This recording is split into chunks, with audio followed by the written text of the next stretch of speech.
Cari fratelli e sorelle, buongiorno. Chers frères et sœurs, bonjour. Nous écoutons la catéchèse du pape François à Rome le 10 octobre 2018. La catechesi di oggi è dedicata alla quinta parola. La catéchèse d'aujourd'hui est consacrée à la cinquième parole. Quinto comandamento. Tu ne tueras point. C'est le cinquième commandement, tu ne tueras point. Nella seconda parte del Decalogo, Nous nous trouvons déjà dans la deuxième partie du Décalogue, celle qui concerne les rapports avec le prochain. Et ce commandement, dans sa formulation concise et catégorique, est dressé comme une muraille, comme la valeur de base des droits humains et des rapports humains. Quelle est la valeur de base des rapports humains? C'est la valeur de la vie. Tu ne tueras pas. On pourrait dire que tout le mal qui se réalise dans le monde se résume en cela. Le mépris de la vie.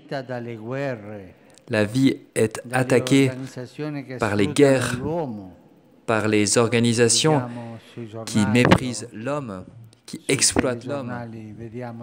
Nous le lisons dans les journaux, nous le voyons à la télévision, tellement de choses, par les spéculations sur la création et par la culture du déchet, ainsi que par tous les systèmes qui soumettent l'existence humaine à des calculs d'opportunité, alors qu'un nombre scandaleux de personnes vit dans un état indigne de l'homme. Voilà ce qu'est le mépris de la vie, ce qu'est tuer d'une certaine manière. Une approche contradictoire permet même la suppression de la vie humaine dans le sein maternel, au nom de la sauvegarde d'autres droits. Mais comment peut-il être thérapeutique, civil ou même simplement humain, cet acte qui supprime la vie innocente naissante dès ses débuts? Je vous pose la question. Est-il juste d'éliminer une vie humaine pour résoudre un problème? Qu'en pensez-vous? Est-ce juste? C'est juste ou non? Est-ce que c'est juste de louer les services d'un assassin, d'un tueur à gages pour résoudre un problème? Non, on ne peut pas faire ça, ça n'est pas juste. D'éliminer un être humain, même s'il est tout petit, pour résoudre un problème. C'est comme louer les services d'un tueur à gages pour résoudre un problème. Tout cela vient-il? La violence et le refus de la vie naissent, au fond, de la peur. L'accueil de l'autre, en effet, est un défi à l'individualisme. Pensons par exemple, quand on découvre qu'une vie naissante porte des handicaps graves même, les parents dans ces cas dramatiques ont besoin d'une vraie proximité, d'une vraie solidarité pour affronter la réalité et ainsi dépasser leurs peurs qui sont très compréhensibles. En revanche, ils reçoivent si souvent des conseils d'interrompre la grossesse. C'est une manière de dire, interrompre la grossesse, une manière de dire d'éliminer quelqu'un directement. Un enfant malade est comme chacun des nécessiteux de la terre, comme une personne âgée qui a besoin d'assistance, comme tant de pauvres qui essayent d'avancer dans la vie. Celui, celle qui se présente comme un problème est en réalité un don de Dieu qui peut me retirer de mon égocentrisme et me faire grandir dans l'amour. La vie vulnérable nous indique la voie de sortie, la voie pour nous sauver d'une existence repliée sur elle-même et pour découvrir la joie de l'amour. Je voudrais ici m'arrêter pour remercier le si grand nombre de volontaires, en particulier le fort volontariat italien. C'est le volontariat le plus fort que je connaisse. Merci. Et qu'est-ce qui conduit l'homme à refuser la vie?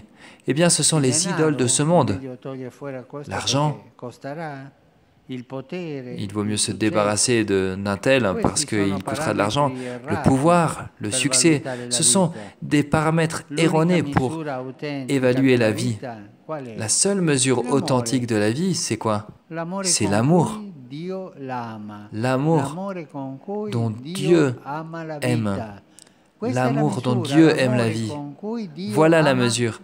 L'amour dont Dieu aime chaque vie humaine. En effet, quel est le sens positif du mot « tu ne tueras point » Eh bien, c'est que Dieu aime la vie, comme nous l'avons entendu il y a peu dans cette lecture biblique. Le secret de la vie nous est dévoilé par la manière dont le Fils de Dieu l'a vécu. Il s'est fait homme jusqu'à assumer sur la croix le refus, la faiblesse, la pauvreté, la souffrance. Dans chaque enfant malade, dans chaque personne âgée et faible, dans chaque migrant, dans chaque vie fragile et menacée, le Christ vient à notre recherche. Il cherche notre cœur pour y trouver la joie de l'amour.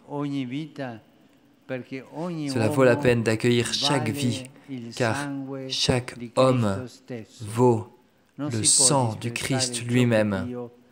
On ne peut pas mépriser ce que Dieu a tellement aimé.